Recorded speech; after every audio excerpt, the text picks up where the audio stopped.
and then we'll see. Here's the outline for my talk. I will start by discussing the motivation behind any object pose estimation task and related work in this area. After that, I will touch upon the contributions made by us in this work. After that, I will discuss the background of deliberative perception and details of our method. Finally, I will present the evaluation of our approach in different manipulation domains and the conclusions and take-home messages from our research. So the primary motivation behind any object pose estimation task is the need for robots to have meaningful interaction with known objects. Commonly, this interaction could be in the form of tabletop object pegging, where a full body manipulator is required to lift objects from a table in Clutter.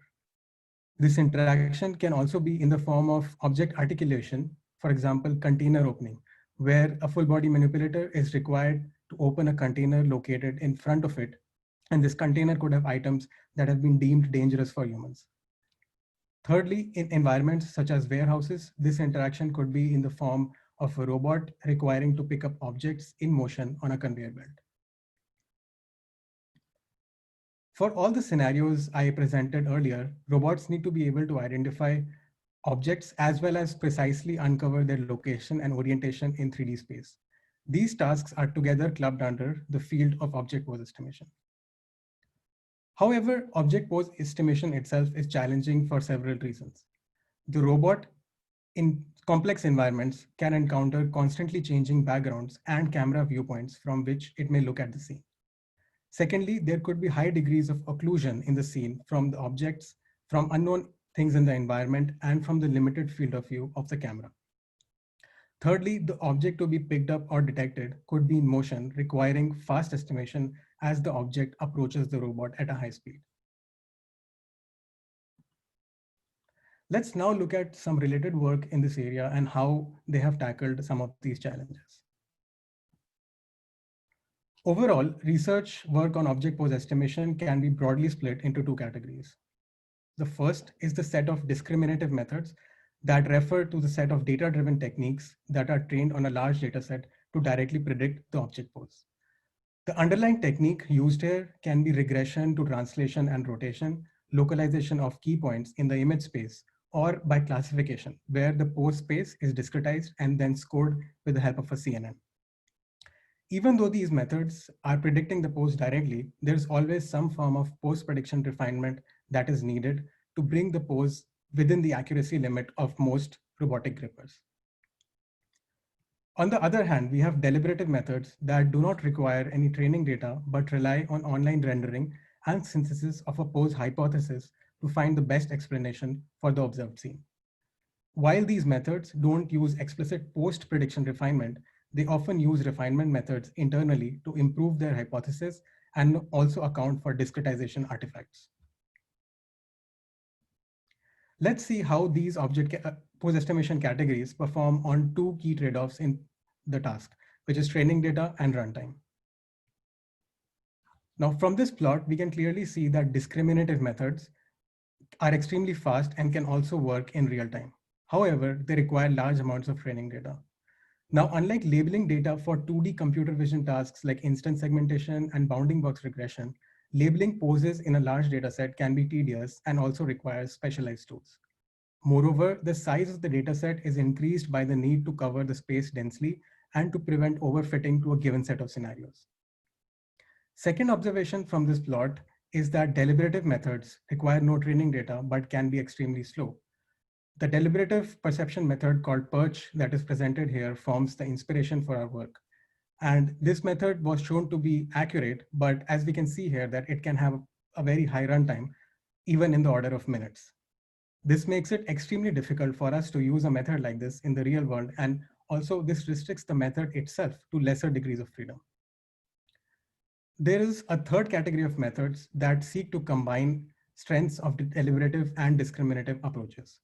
However, as we'll show, these methods don't appropriately incorporate the strengths of each technique to minimize training requirement and lower runtime. Now, I'm going to briefly touch upon the contributions of our work in light of what I just discussed. Our overall contribution is the development of PERCH 2.0 which is a GPU-based deliberative perception framework. Within PERCH 2.0, we show the incorporation of RGB data into the PERCH cost function that allows us to distinguish between objects of same shape. Secondly, we will demonstrate an order of magnitude speedup over PERCH through large-scale GPU parallelization.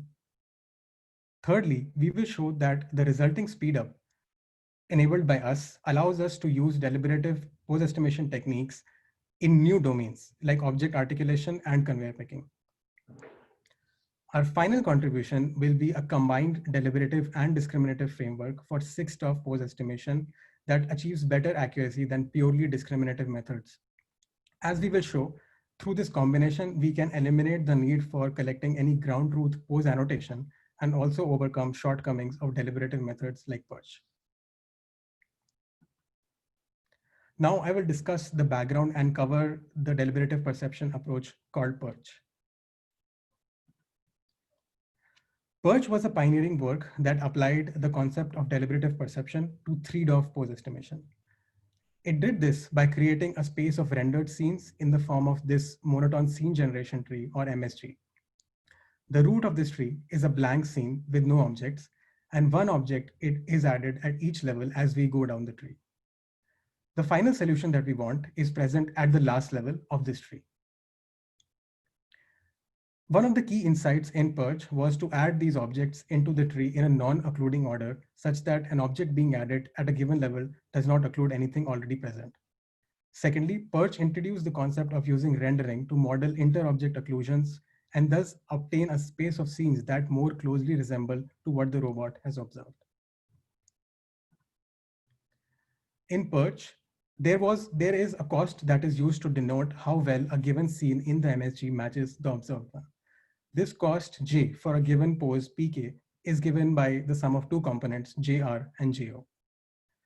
JR is the rendered cost, which basically counts the number of outliers in the rendered point cloud.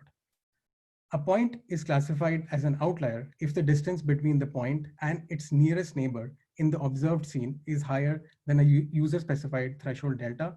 Otherwise, it is classified as an inlier. Similarly, JO, or the observed cost, is counting the number of outliers in the observed scene. However, there's a key difference here that for a given pose, we only consider those observed points that fall within the volume of the observed scene that is occupied by that pose. Let's now look at a brief demo of PERCH. Now, given this input depth image, it converts that into point clouds and then expands states as it goes down the MSG tree. While expanding these states, it will also calculate the cost of each state or scene. And then finally, it will arrive at a globally minimum cost solution. Despite the advantages of the method that we presented, it had several limitations and shortcomings. The first one is the fact that the PERCH cost function, as we saw earlier, is purely based on a Euclidean distance metric between 2 points. Because of this, the algorithm is unable to distinguish between objects that have the exact same shape but different appearance. Secondly, a major limitation stems from the fact that PERCH exploits a parallelism of only number of objects cross number of pose candidates for a given object by executing whatever tasks it wants in parallel CPU threads. However, this limits the scalability of the actual approach because the number of CPU cores are limited in most machines. Secondly, as we will show, this ignores a deeper parallelism in every task by simply looping over every point in pixel in each thread. The third limitation is because of the fact that PERCH takes as input the knowledge of camera pose and labels of objects that are there in the scene. This information is needed to render the hypothesis. However, it is obvious that this limits the applicability in complex environments like households where this information may not be available to the robot. Lastly, the 3-DOF pose hypothesis generation in PERCH is done rather naively by discretizing the XY yaw space. While this works very well for 3-DOF, it would be impractical for 6-DOF because if we were to follow the same strategy, we'll end up with a much larger search space. Now I'm going to talk about our proposed method or PERCH 2.0 and how we resolve limitations of PERCH as well as some of the related work that we presented earlier. Here is the outline for what I'm going to discuss about the proposed method PERCH 2.0. I'm going to start with how we incorporate RGB into the cost function and make a complete RGBD cost. As we noted earlier, the reliance of PERCH on a Euclidean distance-based outlier definition makes it incapable of distinguishing between objects of same shape but different appearance. In PERCH 2.0, we propose to counter this by augmenting the definition of outlier with color distance. With this change, we count a point as an outlier when its distance in color space is above a threshold, even though its distance in Euclidean space is below the user-specified threshold. As a result, we end up penalizing points for being distant in color space and also in the Euclidean space. Let's now discuss how our proposed GPU-based parallelization approach works and improves runtime. Now, the first step in our deliberative perception pipeline is rendering of candidate pose images. If we look at this task more closely, we will note that it has a parallelism which corresponds to number of objects cross number of pose candidates for a given object cross the number of triangles in the model of a given object. This parallelism can easily go into the order of 100,000 threads, which is ideal for exploitation on the GPU. And this is the process that we follow throughout PERCH 2.0. So the list of CAD models and the candidate poses go into our GPU renderer, and then the renderer transforms each triangle in all the mesh models in parallel into their designated poses. Each triangle is then rendered to its corresponding image pixel in parallel using the camera's intrinsic parameters. So we end up creating all required candidate pose images using this process. The next step in the pipeline is to project the images we got to 3D space and generate point clouds. If we look at this task, we again see that it exhibits a parallelism of number of objects, cross number of pose candidates, cross number of pixels in the rendered pose image.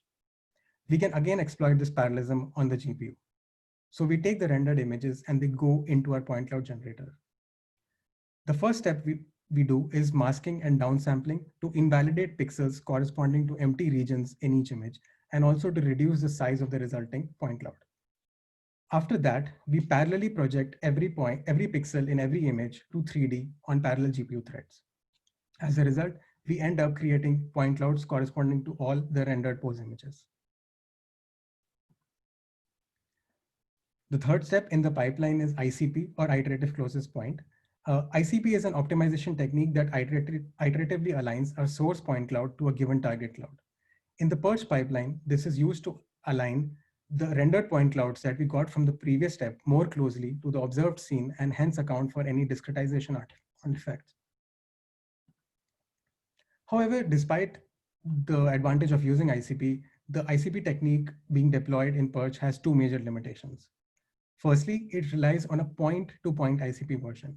This means that the algorithm uses transforms between nearest neighbors in the source and the target cloud, while ignoring the surface around these points.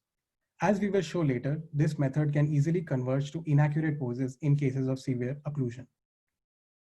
Second limitation stems from the fact that existing ICP methods in literature are designed to align a single source to a single target. In other words, they are one-to-one. However, the scalability requirements of PERCH require a many-to-many approach where we can align several thousand sources to several targets. Now, to counter the first limitation of point-to-point ICP, we propose to use GICP, or generalized ICP, which has gained popularity recently. In GICP, the surface in the source or target from which we sample points is modeled as a Gaussian. Now, let's say we are sampling 2 points, AI and VI, from source and target respectively, such that they are nearest neighbors. They can then be represented by these normal distributions. And once we do that, we can compute the error between them using a formula BI minus TAI, where T is the transform between these points. Some calculation will show that this error itself can be represented by a normal distribution whose parameters depend on the covariances from which these points were sampled. This shows that the error between the points not only depends on the distance between the points, but also on the surface that surrounds these points. And this is the exact fact that makes GICP more accurate under occlusion. Once we have a formulation like this, we can solve for T using an optimizer such as Gauss-Newton optimization. To counter the second limitation of one-to-one ICP and develop a many-to-many approach, we propose to take advantage of GPU parallelization. The key idea in our proposal is that when we do a single ICP iteration, it will correspond to one iteration for all poses in our hypothesis. Whereas in a typical one-to-one case, a single iteration will correspond to only one pose being aligned to one target pose. So for this purpose, we take the set of all rendered point clouds and the set of input point clouds. We first compute the nearest neighbors of every point in these clouds. The KNN approach used here is fully parallel, and I will describe that a little later in the talk. Once the KNNs are done, we basically get correspondences needed to compute covariances for every point, which are again done in parallel for every point. Then we compute the correspondence between the rendered and the observed cloud using the same fully parallel KNN approach. These correspondences together with the covariances are then used to compute the parameters Ji and Li for every point, which are required for Gauss-Newton optimization. This is again done in parallel for every point. After that, we have to multiply Ji and Li for every point to obtain J transpose J and minus J transpose L, which can be then used to solve equations. We do this using the batch matrix multiplication of CUDA library, where each batch will represent one pose. This gives us a set of equations which correspond to the number of poses we have.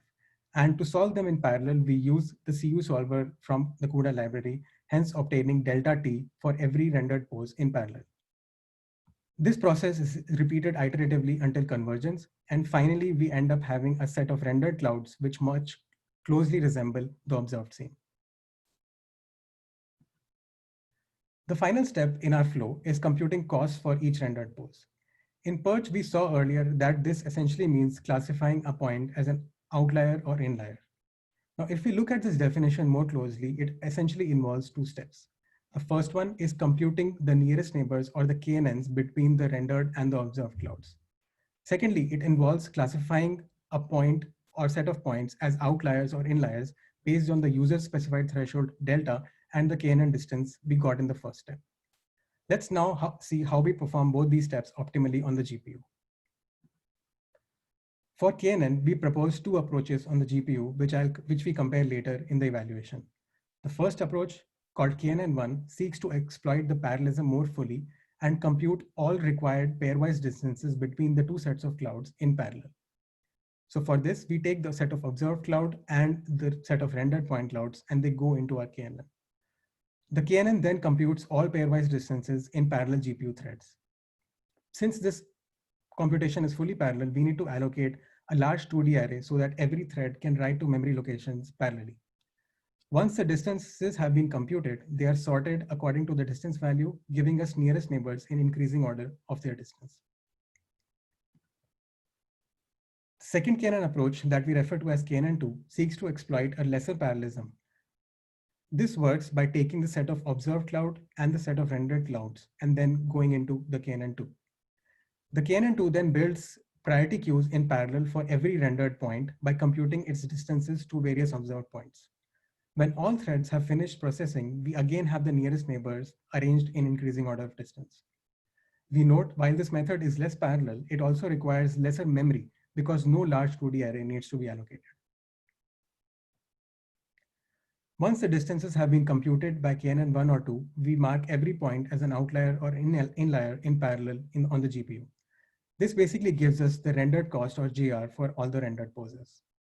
To calculate the observed cost, we aggregate the inliers from the previous step and subtract it from the total number of observed points present in the volume of the object pose to get the set of observed outliers and hence the observed cost. Now, despite the speedups from various techniques that we presented earlier, the search is still sequential owing to the nature of the monotone scene generation tree, or MSG. This is because the search must figure out the right non-occluding order in which to add objects to this tree. We recall that this MSG was created as a way to model inter-object occlusions. However, an extension to PERCH was proposed in 2017 called Clutter PERCH that proposed to do the same thing using the input depth image. We used the same idea in PERCH 2.0, where we use the input depth image to render all poses of all objects such that any pixels on the object occluded by other objects are omitted from the renderer, as shown here for the ShubCam. Thus, a sequential search becomes a parallel one where we can generate and compute costs for all poses in parallel, and then for each object, we pick the pose corresponding to the lowest cost. Now I'm going to discuss how we use a combined discriminative and deliberative framework for 6-stop pose estimation. Now, the need for this framework stems from the fact that the problem of 6-stop pose estimation is much larger than 3-DOF. And our proposed combined framework builds on the strengths of each discriminative and deliberative techniques.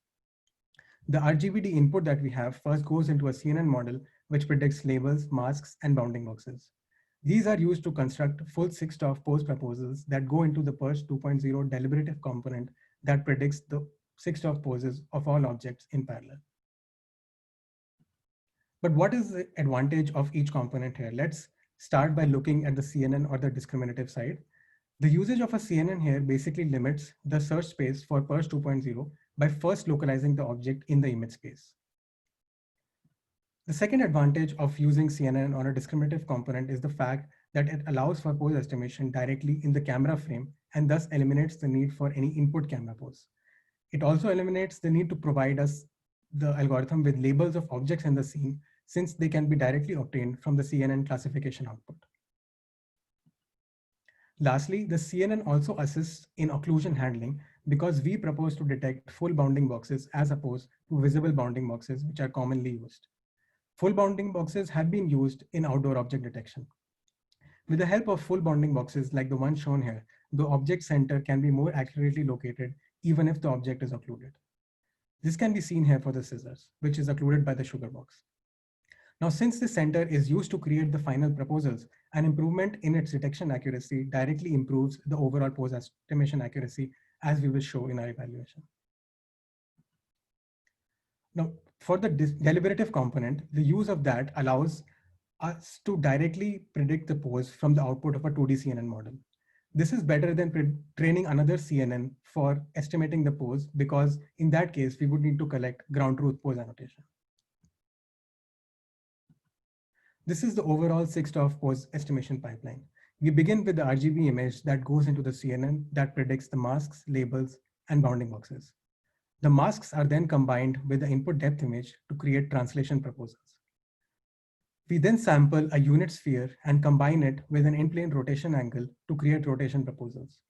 The translation and rotation proposals are then combined with each other to create full 6-stop pose proposals that, along with the models of the detected objects, go into a renderer. The renderer then generates the images which are projected to 3D space using the point cloud generator. Our parallel GICP approach then adjusts all these point clouds, giving us the set of updated poses. The updated poses are then re-rendered and point clouds are regenerated. Finally, we calculate the cost for each pose and select the solution corresponding to the minimum cost. Now I'm going to talk about the evaluation of our approach in various domains. Throughout our evaluation, we propose to use the ADS error metric, which is commonly used in other pose estimation research works. It is a metric that indicates the error of the estimate.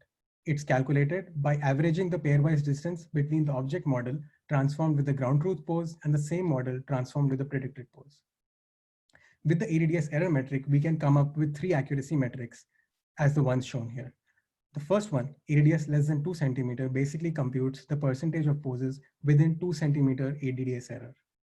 The second one is a variation of this where we use the 1 centimeter threshold instead of 2 centimeters. The third metric is ADS AUC, which basically calculates the area under the curve of ADS varied up to 10 centimeters and plotted against the percentage of poses within a given error value. Throughout our evaluation, we propose to use the following baselines.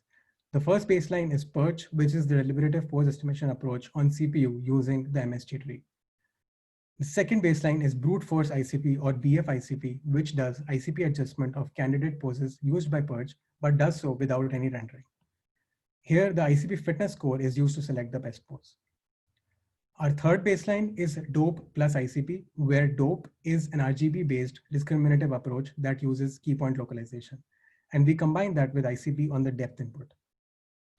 Our fourth baseline is post-CNN plus ICP, where post-CNN is an RGB-based pose regression approach that is combined with ICP. Our final baseline is dense fusion, which is an RGBD discriminative pose regression approach followed by its own refinement method. Let's look at the first experiment that we have. Here, the objective is to estimate 3DOF poses of objects on a table and also test our RGBD cost function. For this purpose, we create 75 scenes of 6 objects, and some of them, for example, the soda cans shown here, can have the exact same shape but different appearance. These scenes are generated synthetically using the NVIDIA dataset synthesizer.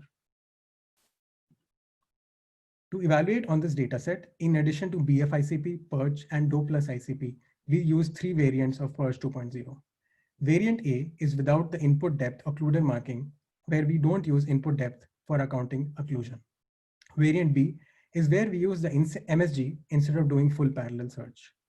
Variant C is basically with GPU rendering, KNN1, and the same ICP used by PERCH. The first observation from these results is that variant C and B have similar accuracy, which is both higher than other methods. These show that they handle occlusion better as compared to DOPE and also as compared to PERCH 2.0a, which does not use any input depth. Since PERCH and BFICP don't incorporate RGB in any way, they perform badly on this dataset. This table shows the runtimes of various methods. From this, it is clear that we are able to obtain like a runtime improvement of more than 100 times over PERCH using our parallelization approach. Our runtime is even closer to the previously proposed DO plus ICP approach, which suggests that GPU parallelization can bridge the gap between discriminative and deliberative approaches. Here are some qualitative results for 3DOF tabletop pose estimation. On the left, we can see 2 images which show that the algorithm can successfully incorporate RGB information and distinguish between objects having the same shape in the real world. The next 2 images on the right show that our speed also translates to data collected from the real world. Let's now come to the second experiment where the objective is to estimate poses of objects moving on a conveyor. This conveyor could be running at a high speed and hence we want fast detection. We also want high accuracy at a distance because then we have sufficient time to execute a plan to pick up the object. To do this experiment, we collect data by recording 10 videos from a PR2 robot looking at 4 YCP objects placed one by one on the conveyor in different poses. We manually label the 3DOF pose in the very first frame of every video, and the subsequent frames are labeled automatically using ICP. In this way, we are able to generate a dataset of 916 scenes, all with ground truth poses labeled. For this experiment, we run BFICP, PERCH, and PERCH 2.0, where the PERCH 2.0 variant is same as the one used in the previous experiment. We can see that on both metrics, PERCH and PERCH 2.0 are more accurate than BFICP. Another observation is that PERCH 2.0 is around 43 times faster than PERCH on this dataset. But what does this speed actually mean in this domain? To understand this, we conducted an experiment where we computed the number of pose estimates each method would be able to offer given the method's runtime, the conveyor length, and different conveyor speeds. The results from this analysis show that PERCH with its high runtime of 25 seconds will be unable to offer any estimate even at low conveyor speeds. However, PERCH 2.0 with the reduced runtime can offer multiple estimates even at high speeds, thus making deliberative pose estimation actually feasible in this domain. Another important requirement that we stated earlier was for this domain to have spatially consistent accuracy, which means that the accuracy should remain stable as we move away from the robot. This allows us to take an estimate when the object is far away and get a head start in planning and execution. To analyze behavior of the methods under these scenarios, we divided the conveyor into bins along its length and computed our accuracy metrics within each of these bins.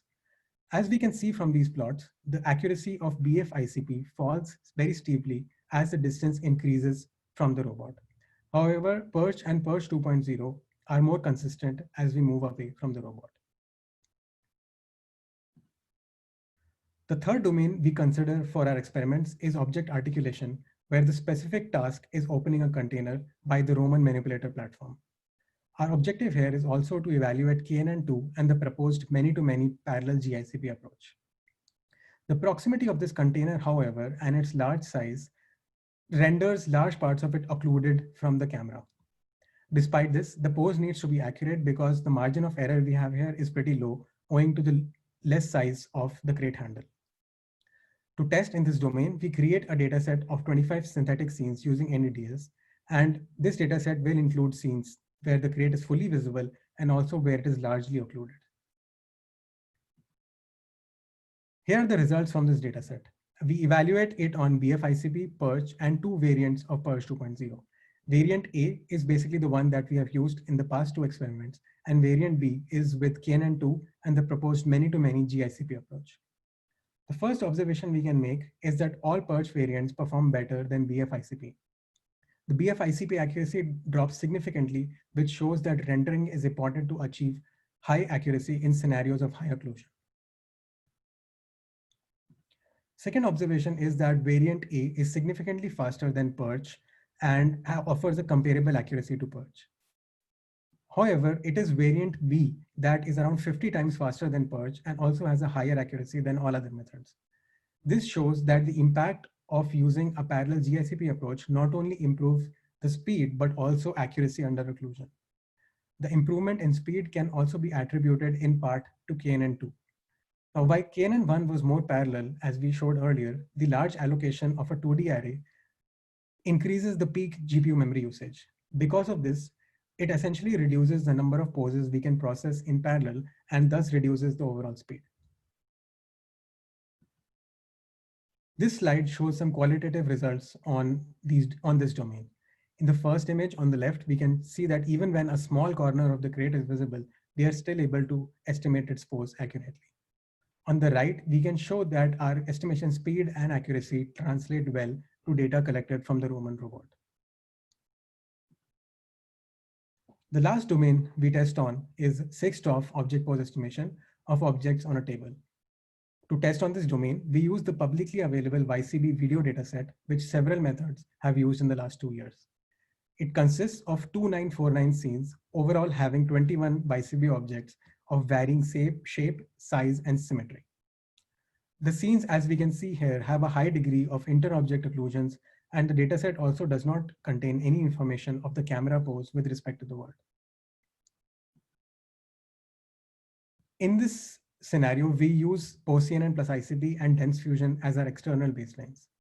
Internally, we use 3 variants of PERCH 2.0, where we basically change the type of mask and bounding box used. Variant A uses the PostCNN mask, which is used by external baselines. Variant B uses a mask RCN model trained by us to detect full bounding boxes and instance segmentation masks. Variant C uses the ground truth instance segmentation mask and full bounding box. All 3 use KNN2 and the proposed many-to-many GICP approach. We see, firstly, that variant A improves on the accuracy as compared to dense fusion, even though it uses the same mask. This shows the importance of having a deliberative component and having GICP for occlusion handling. Second observation is that variant B improves further on variant A. This shows that detecting full bounding boxes can easily give a boost to the accuracy. The improvement in variant C suggests a similar trend where we can achieve accuracy numbers comparable to 3-DoF pose estimation if masks and bounding boxes are 100% accurate. In order to analyze the runtime improvements on this dataset, we use 2 variants of PERCH 2.0. In variant A, we use the publicly available CPU parallelized version of GICP and KNN1. In variant B, we use our proposed many-to-many GPU parallelized GICP approach and KNN2. We can see that variant B is around 10 times faster than variant A, and variant A can actually take more than a minute to run on average. This suggests the trend from the previous experiment that parallel GICP and KNN2 improve runtime. We are able to estimate the 6-DoF poses of all objects in parallel in an average of 7.6 seconds, and on an average, we render 2400 poses. Our runtime is even lesser than PostCNN plus ICP, despite the fact that we don't train any pose estimation network or use ground truth pose annotation in any way. Our runtime is higher than dense fusion, which is actually a real-time approach, but as we noted earlier, we are better than dense fusion in terms of accuracy, and we don't use ground truth pose annotation to train 2 networks as done by the iterative version of dense fusion. For detecting a single object, our time taken is around 2.3 seconds. This slide shows some qualitative results. where in the first scene, we can see that the bowl, which is highly occluded by the sugar box, is still estimated accurately by our method. In the second scene, we can see a similar trend for the scissors, which are occluded significantly by the sugar box again. Now we present the conclusion of our work and the take-home messages from our research. Our first conclusion is that RGB can successfully be integrated into the cost function, creating an RGBD cost, which can be used to distinguish between objects of the same shape. Our second conclusion is the fact that GPU-based large-scale parallelization can bridge the gap between discriminative and deliberative methods for 3DOF pose estimation. Lastly, our conclusion is that a combined discriminative and deliberative combination can achieve a higher accuracy than purely discriminative methods while minimizing training requirement by eliminating the need to collect ground truth poses. As for our future work, we propose to incorporate deliberative perception ideas for outdoor vehicle pose estimation for self-driving.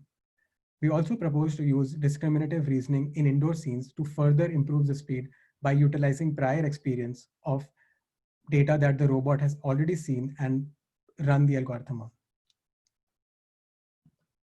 This brings me to the end of the presentation. Thank you all for listening, and now I will open to answer any questions. Thank you, Aditya, for the presentation. So the process is such that we first have a committee ask questions, and then we'll open up the floor for questions from the audience. And I forget the process, but I think it's a student that maybe we can ask the questions first. So unless Paloma, you object to that, maybe I'll, Sounds good. Yeah, I can go first. Okay, great. Yeah, really nice talk, Aditya. Very cool work in making these deliberative generative models work well in real time or close to real time for different domains. Yeah, so I guess I have two specific questions and maybe one more general question. So when you showed your results for like 6DOF pose estimation for the YCB data set, yes. So from what I understand, like your deliberative framework takes as inputs pose estimates from, say, a learned object detector before, right? Small correction there, like it does not take pose estimates. It basically takes the pose proposals, which are constructed from the 2D output. So the network is not predicting the pose in any way. Oh, okay. Yeah. Okay, so if the network, say, predicts, so it only uses the bounding boxes or yes, and the masks. And the masks, okay. Yeah. So if the bounding boxes are not exactly correct, or if the network fails or something, then can your deliberative approach recover from these failure cases? Some evidence of that is there in these results where, like, for example, for variant A, we were using sort of an inaccurate bounding box because we were using the post-CNN mask and also the visible box instead of the full box. So, but we were still able to get good accuracy. But despite the fact, like, I will say that if the network fails to detect anything at all, that is the case where we will fail for certain, where like the object is not detected at all. For example, like in particular for this data set, all networks like in recent research fail between these two objects because they look so similar. So these clamps are, for example, missed a lot of times from detection. So in that case, yes, there's no way to recover. Okay, makes sense. Thanks. And the other thing, I was a bit confused, like, so in the beginning, so you have a 3D model and then the cost is also on the 3D space, right? But you have to go via this 2D space of rendered scenes. Yeah. So why do you need to do that? Like, why do you need to render and then go back to 3D? Okay, so the main reason for that is actually rooted in the fact that we need to account for occlusion. So let me actually just show you the research slide. Yeah. So in this slide, basically, the way we are accounting for occlusion is that we are basically blacking out, or you can say like not considering pixels that are occluded. And to do this, we use the input depth image. So like the current research basically allows you to do this using the depth image because you can compare the depth of something that is rendered versus the depth of something that is already there in the scene. So it is easier to do this in the depth image or the 2D image space. So that is why, like, that is the main reason I would say why we do images first and then go to 3D space. But in general, like, I think there is something there that can be explored in future where you don't need to go into image space at all and directly go into 3D, or like a second way where you go directly from image to cost and don't need to go to 3D in between. Okay, okay, sounds good. And yeah, I guess finally, like a bit more high level. So it seems you're using like spatial information nicely, but like in the scenes that you showed, it seemed like there is some like temporal information maybe Yes. that you can leverage too, right? Like objects are static or maybe moving on a Mhm. conveyor whose motion Yeah. you know. So is there a way to extend your framework to incorporate that information as well? Yeah, so like for example, to be specific, like you are right, like especially for the YCB video data set, because of the way the data set is collected, like the work that had proposed this data set collected it by taking a scene and then moving a camera around it. So that is why the scenes are close to each other. But yes, and similar scenario presents itself in the case of conveyor because the object is moving closer. So Mhm. like you can say that the rotation is not changing too much. So we can use that information, I think, to bias the sampling, maybe to increase the speed. Like that could be one approach where, because we don't need to render, like if we had a high confidence that our previous estimate is correct, then we can use that to render scenes or poses closer to what we saw, to the rotation we saw earlier. And that will significantly improve the speed. And other than that, we can improve, like for example, in conveyor, we can improve the spatial accuracy further by using like a Carmel filter that takes data across frames. So basically, yeah. So there is one way to improve speed and some ways to improve accuracy, maybe. Sounds good. Thanks. Thanks. That's all from me now. Thank you, Paloma. Oliver, do you want to go next? Sure. So I have a couple of questions. So first of all, so you mentioned a lot of the runtime and obviously a fantastic improvement. What kind of hardware were you running these experiments on? So the 3DOF experiments were run on like an 8 GB GPU on my like local machine, and the 6DOF were run on 16 GB GPU. So the basic like idea behind selecting the GPU was to ensure that for the given data set, we can do like almost all, if not all, poses in parallel, so that like we can see what like massive parallelization, like what can the hardware bring to the table as much as possible. Right. And I mean, will there be benefits of having additional GPUs in this, or are there So certain limitations there? Uh, we can definitely incorporate more GPUs.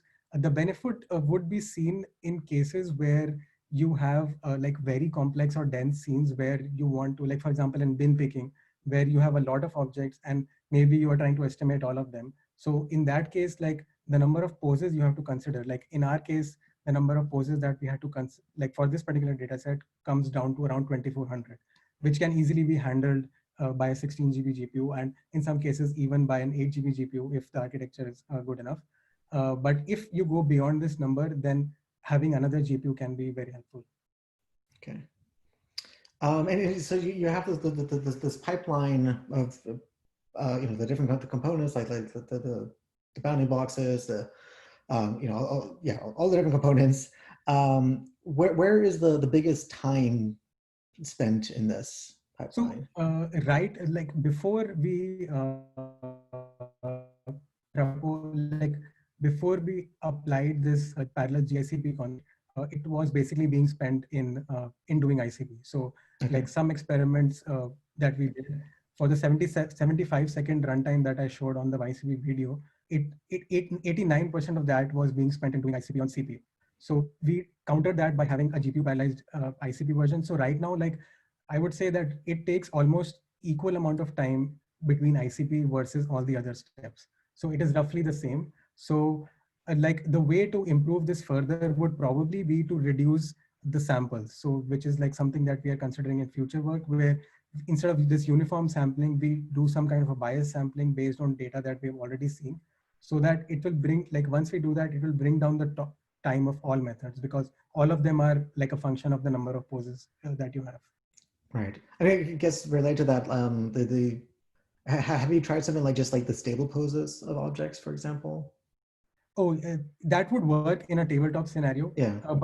So that is basically Obviously, if you're leaning, then yeah, it doesn't work. that is basically what 3-DOF pose estimation does, where you assume it to be upright. I think that would be the closest. Okay. That, because there we are assuming it to be upright, so it has to be a stable pose. And in general, it is like I think it can be done for the YCB video data set also, if we have some way to know that, like, what are the stable poses. Like maybe that can be learned, or it can be done through simulation, where we just drop the object into a simulator multiple times and store that information in some way. Another question was, so you incorporated the RGB information. Yeah. So can you go to the slide for that? So it was like the CIE, like you get a certain kind of a way of representing your color. Yes. And in your thesis, you mentioned that it's human inspired. Yeah. I was just wondering, like, how did you decide on this color distance? I mean, I was using at empirical distance. I was looking at empirical distance formulas, which are kind of computed from data. Like, so this is a very old formula that has been computed from a lot of color data. And I'm not exactly sure how they computed this formula, but it has a lot of parameters within it. And what the research into this formula suggested was that this formula, like, if a change in this formula more closely resembles the way humans perceive change in color. So what that means is that the change would be like more impervious to lighting changes. Like it will be more resistant to lighting changes, because if you take like a typical RGB distance, if you change the lighting, the values will change completely. But in this formula, they account for that. So it changes less with change in lighting. And that is why I mainly decided to use it. Okay. Okay.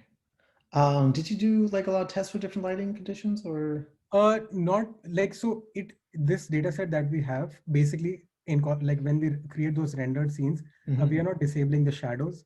So there are a lot of scenes where the object is behind another object and it is within the shadow. So those kind of lighting scenarios are considered. But yes, like there can be future research on how like we can actually do like a complete drastic lighting change, like outdoor versus indoor. Okay.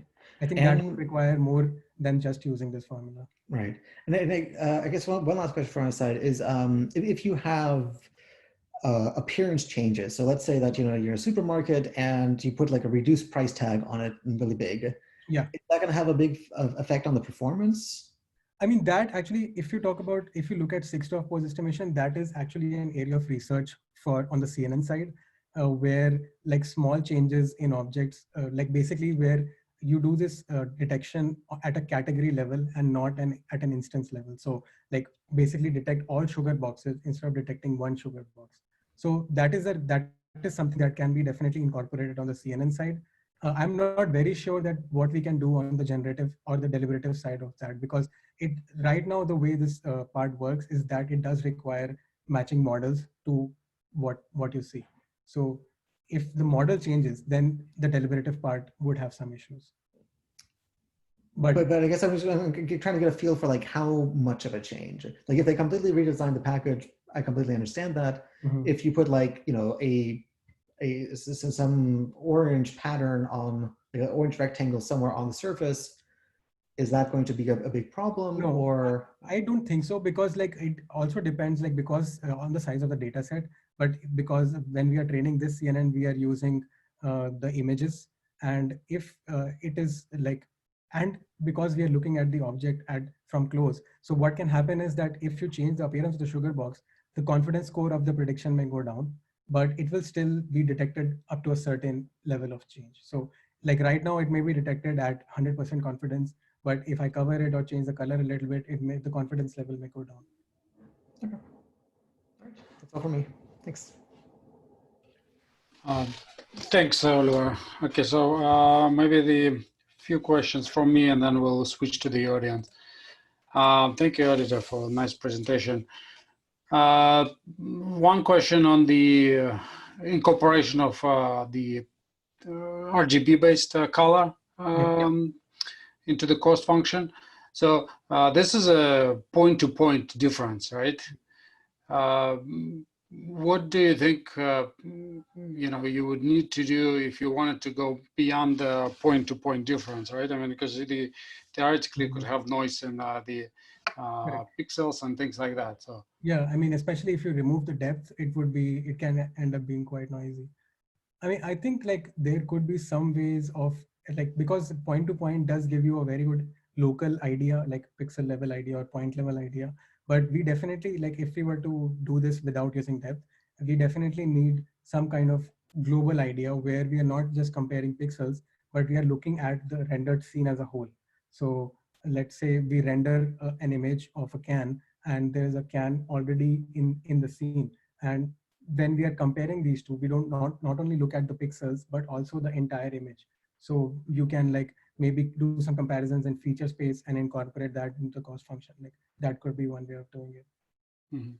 So you think it would require to explicitly go for the features, or do you think it would be more like along the line of local neighborhood and like I think even the general ICP in a way gives you a little bit more than point to point, right? Yeah, so that could be a second approach, yes, where instead of using the whole feature level, we can do patch level. So if you look at GICP, it's also like patches because it does not model one surface, but like a whole bunch of surface for every point. So we can have something similar. So that essentially boils down to like a patch level comparison. And that is something that is like has been studied, but not recently, like maybe a few years ago, where people compare patches of information instead of comparing pixels or comparing features. So that is like a trade-off, like a midway between pixel and the whole feature or the whole image. So Right. maybe patch level comparisons can be useful. Okay.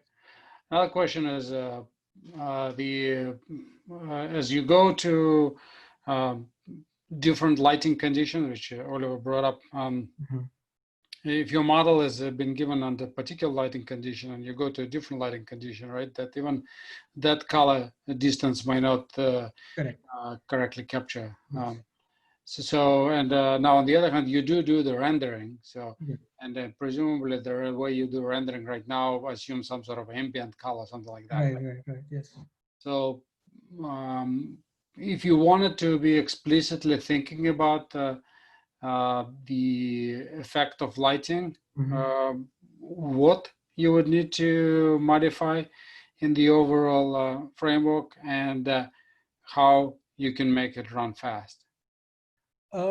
I mean, the modification will mainly be on the rendering side, like you said, because once it's definitely possible to render under different lighting conditions, and there are many simulators we do that, and we can incorporate that into whatever render we have right now. So that is definitely feasible.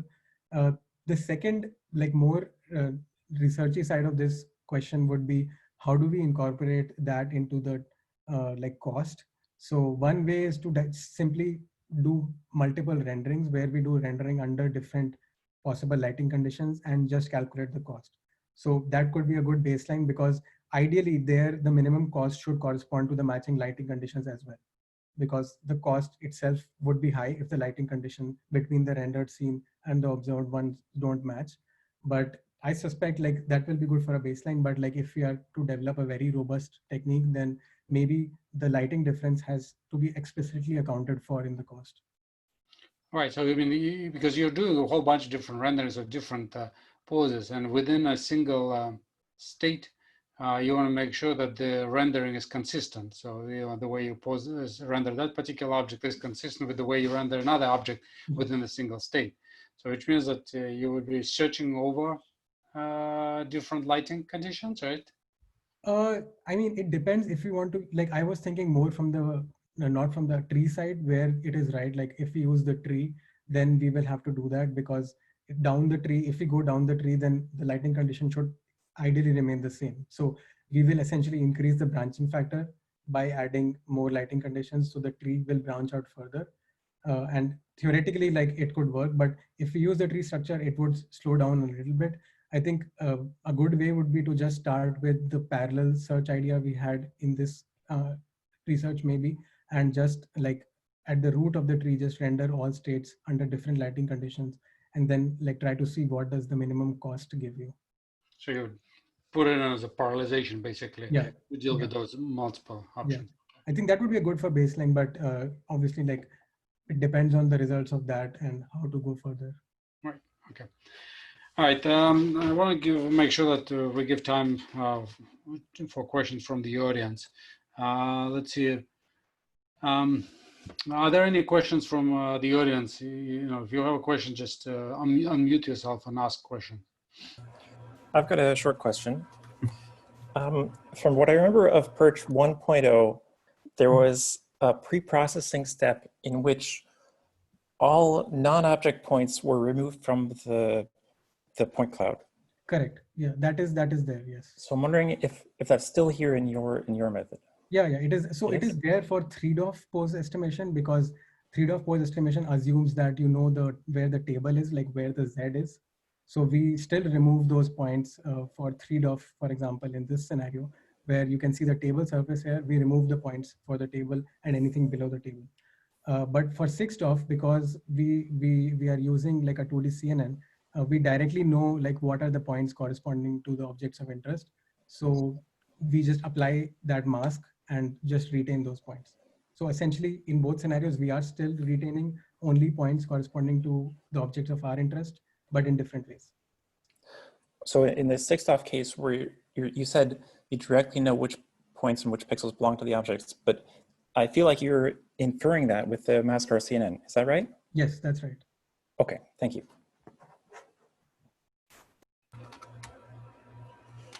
Hey, great talk. I actually had a question about the KNN methods that you used. Some of the major differences you were describing about the PERCH 2 were based on the modifications to highly parallelized k-nearest neighbor searches. Did you compare these to some of the existing new, so Facebook AI recently came out with the GPU accelerated KNN that I've been using and love. Did you compare to that? Is there some advantages to your approach versus that, or? I mean, I didn't explicitly compare. Yeah, so the KNN approach I was using here is actually taken from like a previous work, but I haven't recently looked at the more recent stuff that has come out from Facebook and all. And like, I think the main reason for that was because like I needed something that can be done in the point cloud space. So I didn't specifically go into that area. I mean, I'm sure those approaches can be modified and used for. Oh, I think it's an n-dimensional space. Yeah, n-dimensional, exactly. Yeah, so it's like it for future stuff. It's really great. Like I'd recommend testing it out. Okay. Yeah, yeah, because I do remember seeing some new approaches, especially for comparing features. But like our requirement is actually not that extensive also for KNN. I mean, we are able to do it with like a much simpler approach with the priority queues that I presented. But yeah, if you're looking at further speed improvement, I guess we can look at a more advanced work that has come out recently. Also to tie back to the model, like the variation between the model space versus the actual object. Did you see some of those results in the data set? So the YCB data set, some of the object models are better than others with respect to how closely they actually compared to the data. So like the sugar box, the one you actually mentioned, depending on the viewpoint, there's actually one of the viewpoints that is like a not drastic, but like decent change in packaging versus what the actual data set shows. Particularly like the ingredients list or like the nutritional values. They actually switched packaging styles between the YCB video data set and the actual like image. I was wondering if you saw some of that in the data, like where you were getting less accurate results there versus your current versus other objects. I did not know about that, and I don't think I saw anything like that either in the CNN, because I do know that they have changed the model again. So if you go and try to buy this, the model is like even the size and dimensions are different. So like it is a persistent problem, and like that I might be running with a bad model. Maybe I gotta double check that. Because people have to keep creating these new data sets because most of the products just go out of stock at some point. So that is a problem. Like that is some future work where we can look at estimating like with inaccurate models, uncertainty in models, or with even unknown objects where we don't have a model. All right, thank you. Are there any other questions from the audience? Yeah, I had one quick question. So yeah, great talk, Aditya. So in your evaluation metric, which is I believe you use like ADD. Yeah.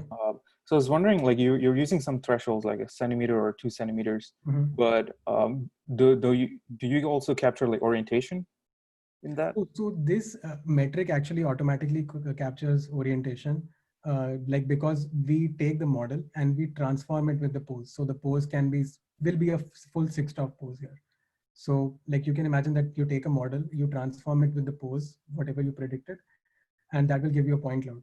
And then you take the same model, transform it with the ground truth pose, and that will give you another point cloud. And then you basically average the pairwise distances between the points. So like if the rotation is inaccurate, the ADDS error will go higher. Okay, yeah, that sounds good. Another high level question is, so a lot of the results we've shown is on like tabletop clutter, but can you apply this on like bin picking clutter? I have been looking at that. So theoretically, yes, because there is nothing in the approach itself that limits it.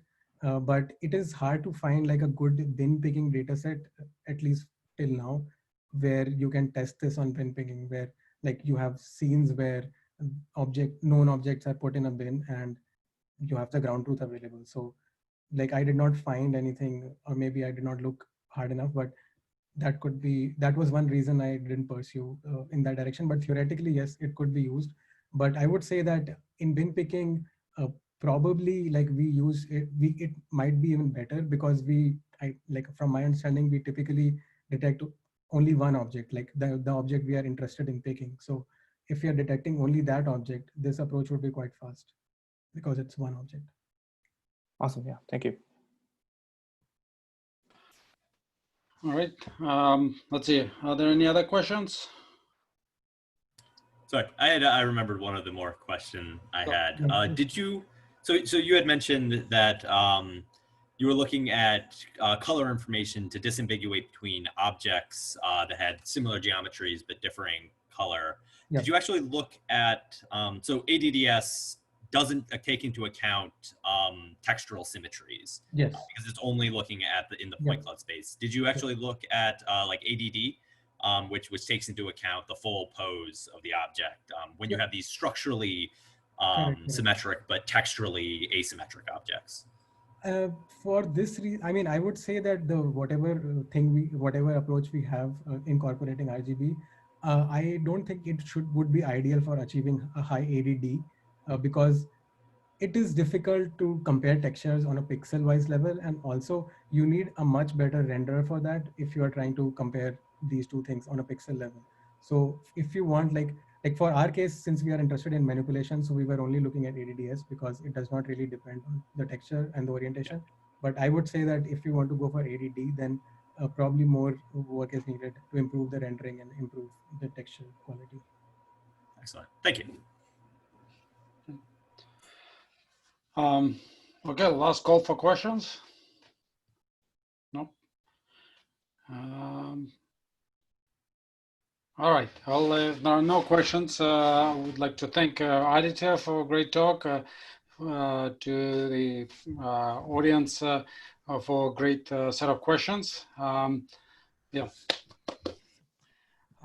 So the thank you. Oh, Aditya should say thank you. So the process is such that everybody has to disconnect, and that includes Aditya, and then except for Paloma, Oliver, and I, will have a chat. And then Aditya, what we'll do is, we'll come up with a conclusion. I'll just contact you directly. Okay, so convey the decision. Is that all right? Yeah, that works. I'll just stop the recording here so that. Yes, that's the stuff. Oh, right. And before you disconnect, please make me a host. Otherwise, you're going to. Oh, yeah. Right. Sure. And then everybody else in the audience, please